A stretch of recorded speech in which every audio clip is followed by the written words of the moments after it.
No man wants me. The nurse's whisper carried across the silent town like a confession carved in glass. She had stitched wounds, buried fevers, and prayed for men who never looked her way, yet her heart ached louder than gunfire in the canyon. Folks said she'd grow old in loneliness. Her hands meant only for tending strangers. But the frontier had a cruel way of changing fates overnight. By dawn, dust rose on the horizon, hooves pounding, a shadow riding straight for her door. And before the sun set,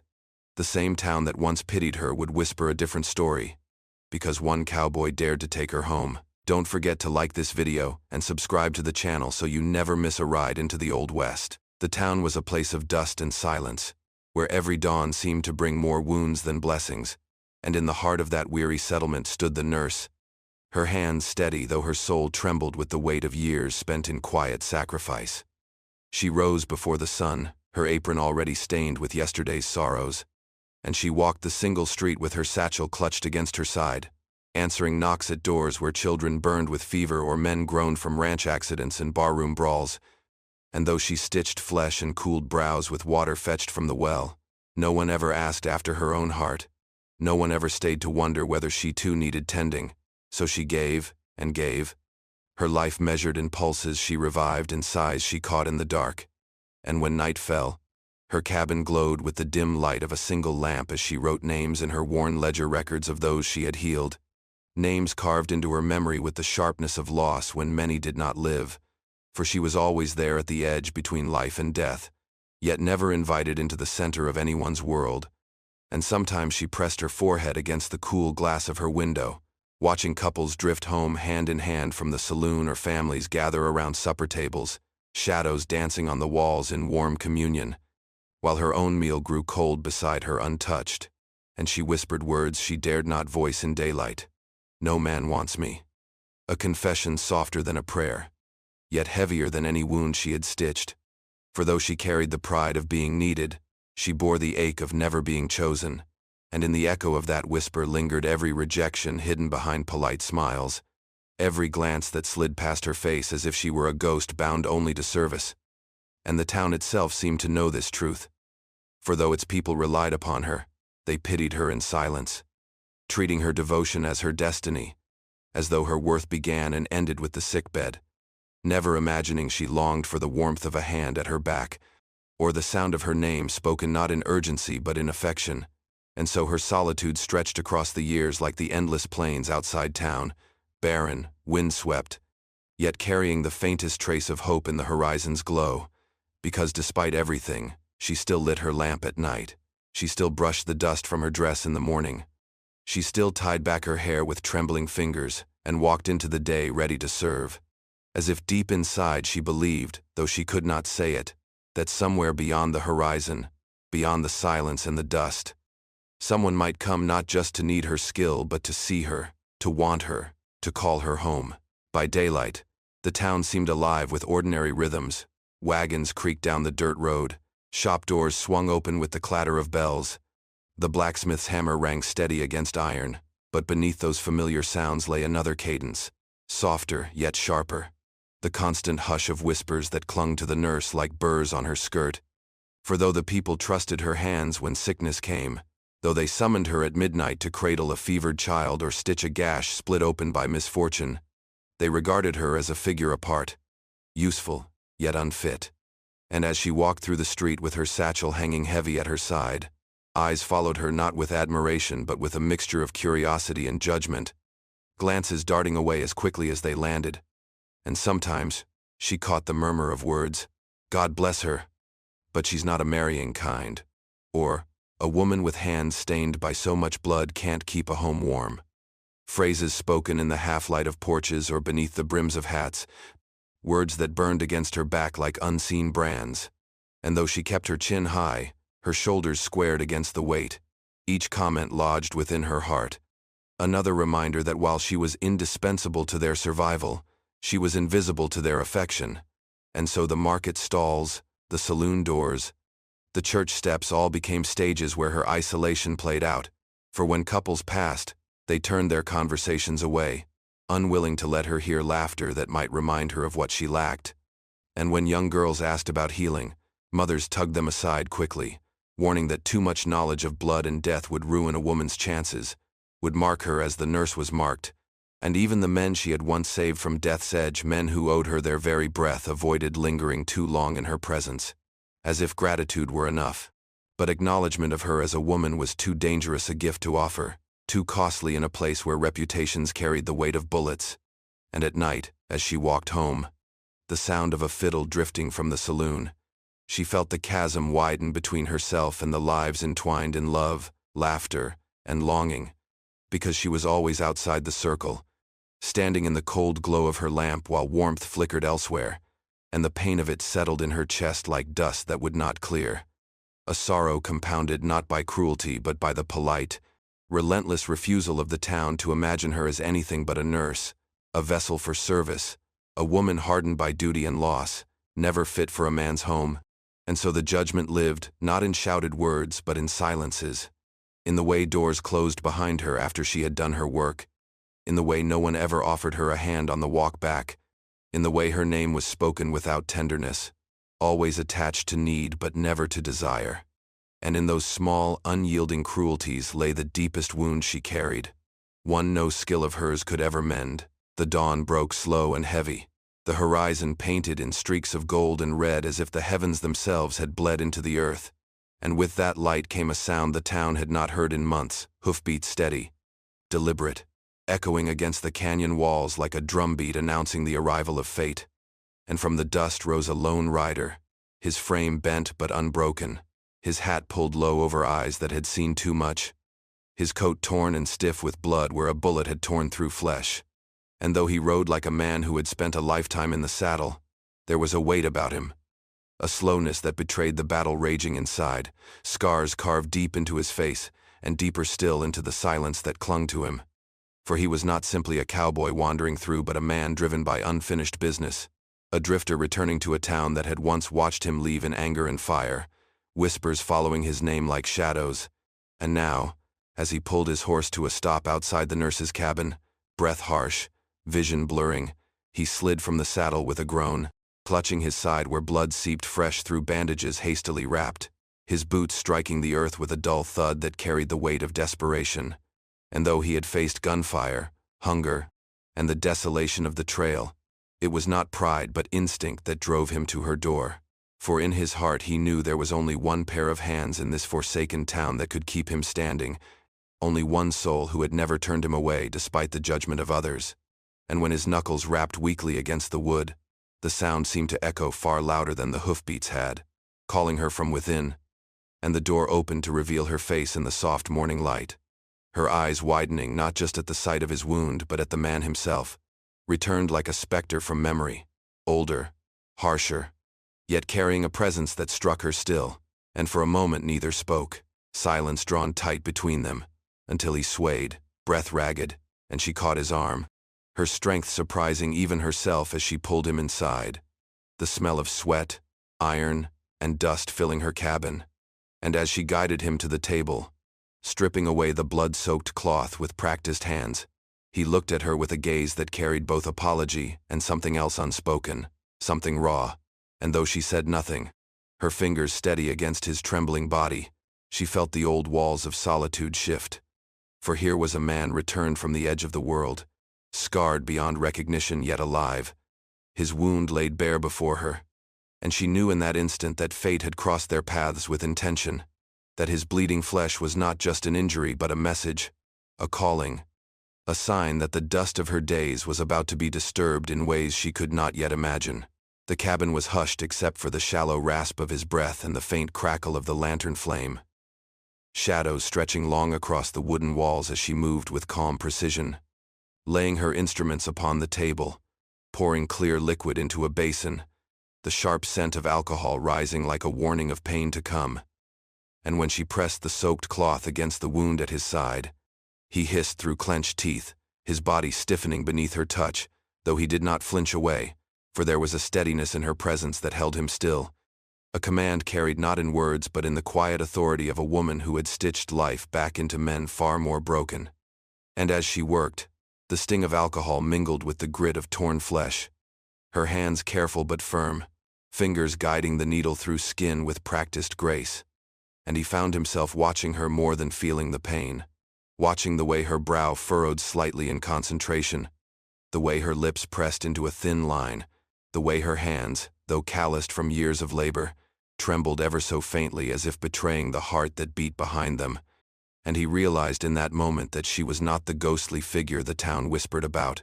not the woman pitied for her solitude, but flesh and blood, fragile and strong all at once. And though she said nothing, the silence between them filled with unspoken questions, with the pounding of his heart echoing louder than the ticking of the old clock on the shelf. And when she lifted her eyes for the briefest instant, they met his gaze not with the distant pity he had seen on others, but with something raw, something that pierced straight through the haze of pain, and he felt stripped bare in a way no bullet had ever managed, exposed to a truth he had long buried, that he was more than his scars, more than the vengeance that had driven him down the trail. And as the needle pulled the wound closed, binding flesh back together, he felt something binding within him as well, a tether to this woman whose silence spoke louder than words. And though he wanted to ask her why she looked at him that way, why her eyes carried both sorrow and defiance, he said nothing, only let out a low murmur, a sound that was neither gratitude nor plea but something caught between. And she did not press him, did not fill the space with questions, for she too felt the weight of the moment, the shift in the air, as if the walls of her solitude and his exile had cracked and let in a sliver of light. And when the final stitch was tied, when the cloth was pressed firm against his wound, she pulled back slowly, her breath unsteady, and in the silence that followed, heavy with tension, with the mingling of pain and possibility, both knew something had passed between them that could not be undone. The night deepened around them, the silence broken only by the faint moan of wind against the shutters and the irregular beat of his breathing. And though he sat upright, jaw set, the sweat along his brow betrayed the storm still raging within, until at last he spoke, voice low and fractured, words breaking apart like dry branches underfoot, telling her of the trail he had ridden, of the fire that had once consumed his family's land, of the men who had come in the night with torches and guns, leaving ashes where his kin had slept, and how he had wandered ever since, driven by the poison of vengeance, chasing shadows across barren plains and border towns, spilling blood and collecting scars that never healed. And though he had told no soul before, here in the glow of her lamp, his voice carried truths he had once sworn never to share, each syllable heavy with guilt and fury, as if confessing stripped something raw from him. And he admitted that his return was no accident, but a deliberate ride back into the jaws of old enemies who had settled in the town's outskirts, men who thought the past had been buried with the bones they left behind. And though his words were clipped, his eyes revealed the torment of a man at war with himself, torn between the pull of justice and the weight of blood already spilled in its name. And as she listened, hands folded in her lap though her knuckles whitened from the force of her grip, she did not interrupt, for she understood that silence was the salve he needed, her presence the only anchor holding him steady as he confessed the darkness that lived inside him. And while he never once begged for her sympathy, never softened his words with pleas for forgiveness, the way his voice faltered when he spoke of his kin, of a brother who had laughed loud and died too young, of a mother whose prayers had been drowned by gunfire, was enough to pierce her heart. And though the town had judged her as too hardened, too bound to duty, in that moment her softness was what he leaned upon, even if he could not admit it. And she, who had always healed bodies, found herself wanting to heal a soul, though she knew such wounds could not be stitched closed with needle and thread. And as his story wound to silence, as he let his head fall back against the wall with eyes closed as if the telling had cost him more than the wound itself, she watched him not as a drifter marked by violence but as a man standing on the narrow ridge between destruction and salvation. And she wondered, with a tremor in her chest, whether her presence could be enough to tip him toward redemption, whether fate had brought him bleeding to her door not merely to be mended but to be given a chance at life beyond vengeance. And though he would not ask it, though pride and pain bound his tongue, she knew he needed her steadiness, her quiet defiance of despair, more than he needed anything else in that moment. The candle burned low, its flame swaying with every draft that crept through the cracks in the cabin walls, and she sat beside it with her hands folded in her lap, her eyes fixed not on the ledger she usually filled with names and ailments, but on the wavering glow that cast shadows across the room, shadows that seemed to mirror the unrest in her own heart. For never before had she allowed herself to linger on such thoughts as now pressed against her chest, thoughts of the man lying in the other room, his breath heavy with exhaustion, his body torn but alive, his presence filling her small home with a weight she had never known.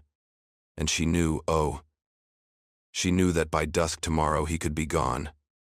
swallowed by the violence that awaited him,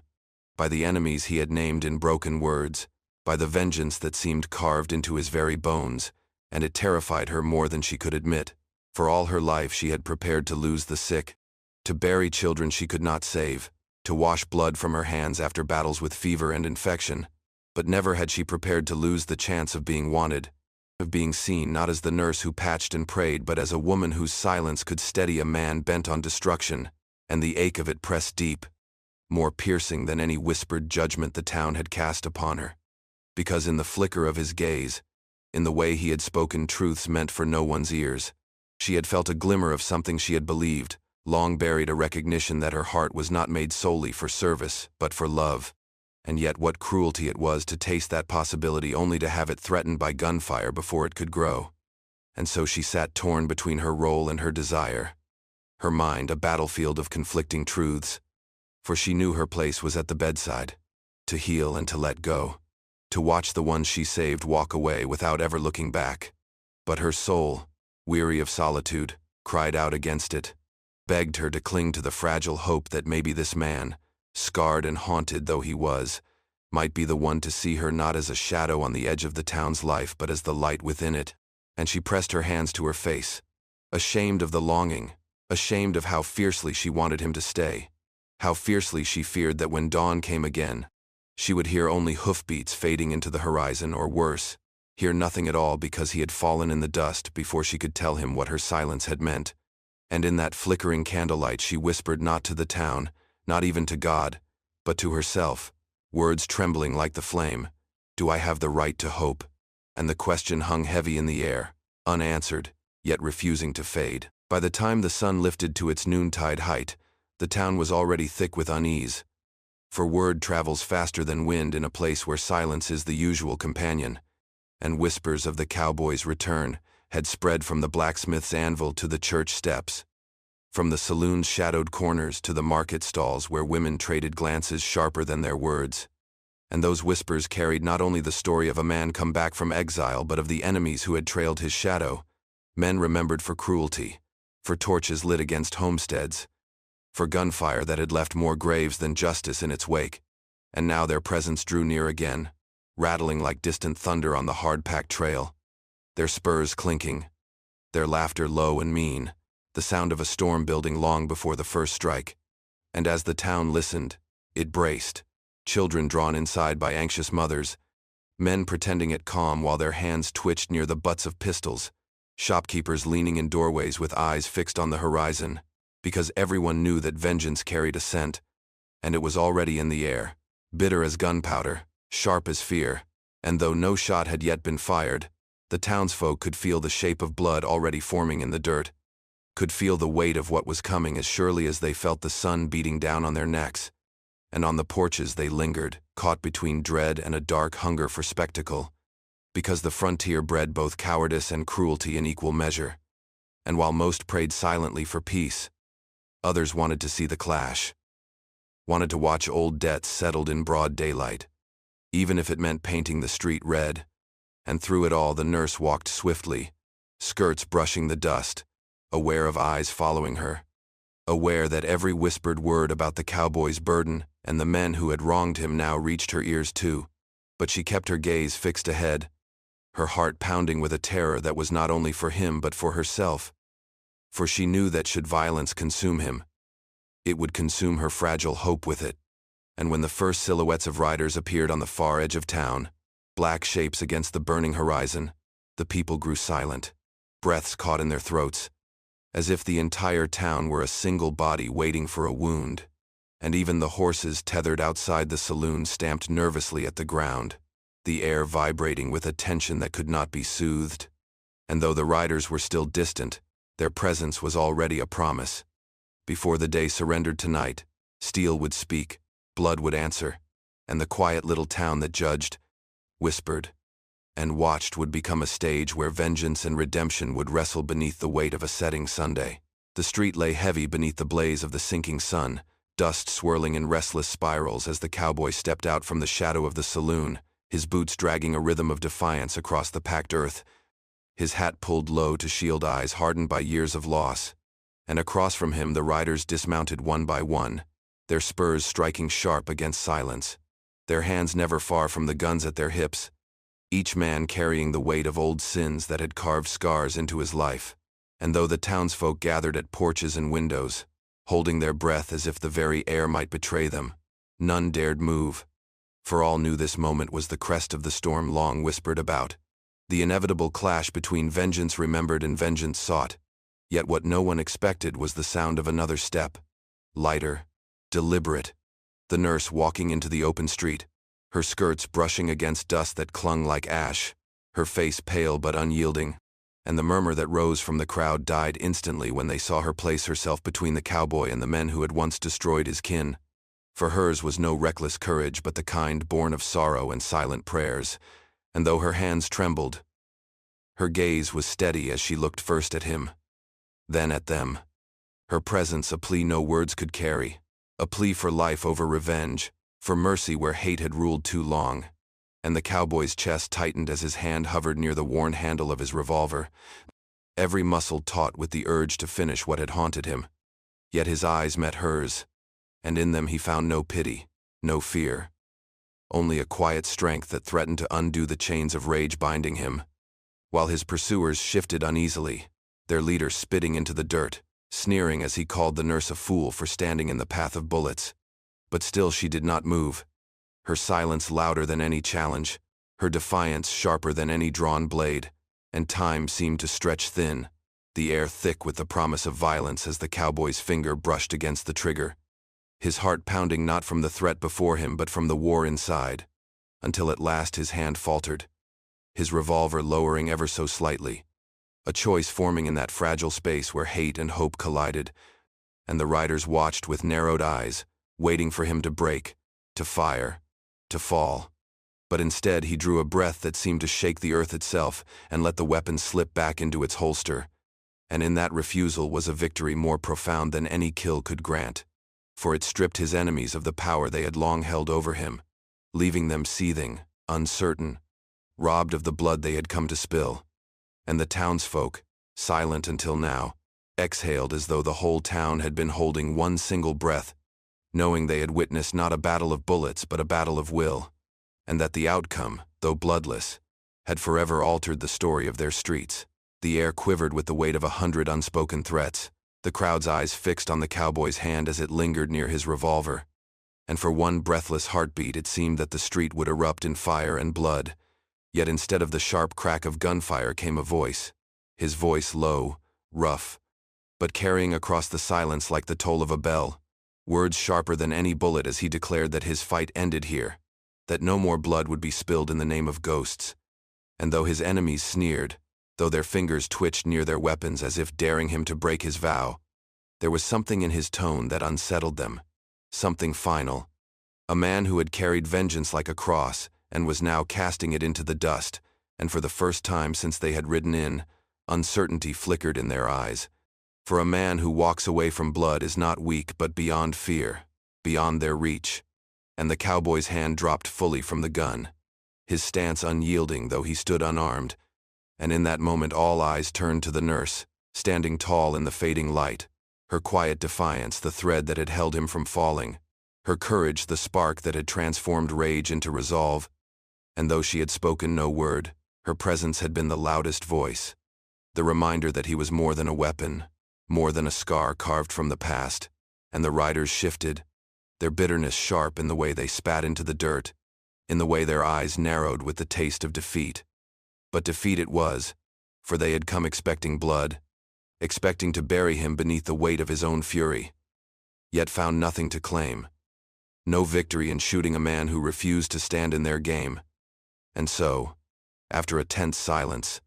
their leader gave a sharp gesture, and they turned their horses, retreating with curses carried on the wind, bitter but hollow,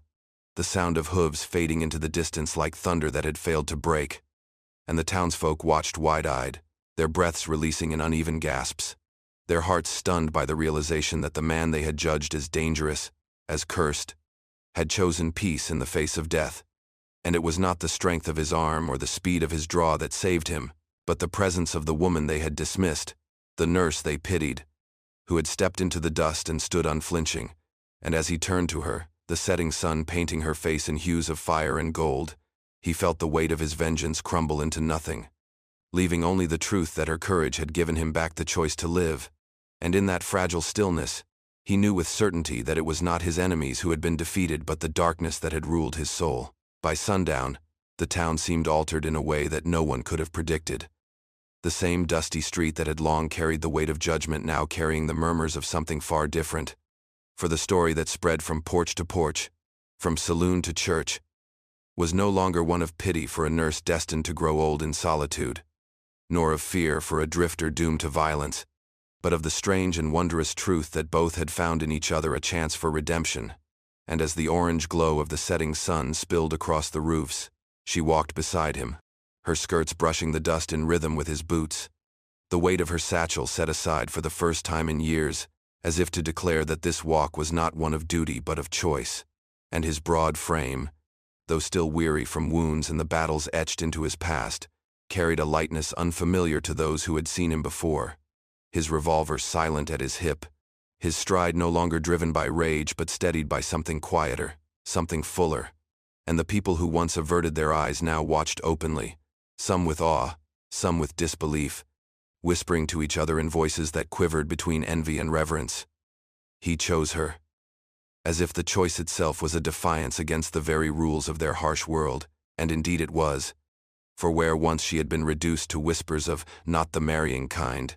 and he to the role of haunted gunslinger, together they embodied something larger than reputation, larger than fear, the possibility that love, unlooked for and uninvited, could rise even from the ashes of sorrow and loss. And though their steps did not quicken, though neither spoke aloud, there was a quiet communication in the way his hand hovered near hers, close enough to touch, in the way her chin lifted higher than it ever had, hazel eyes refusing to bow beneath the weight of gossip, and behind them the shadows of the townsfolk shifted, their own judgments dissolving in the wake of what they had seen. For none could deny the courage it took to walk away from vengeance, and the courage it took to step into the light of being wanted after years of solitude. And as they passed the saloon, the blacksmith's forge, the church steps, the very places where her pain had once been carved into silence, she felt the chains of that pain loosening, replaced not by grand proclamations but by the simple truth of his presence beside her. And when the wind lifted, carrying with it the faint scent of dust and horses, it seemed to carry away too the old story of her loneliness, replacing it with something new,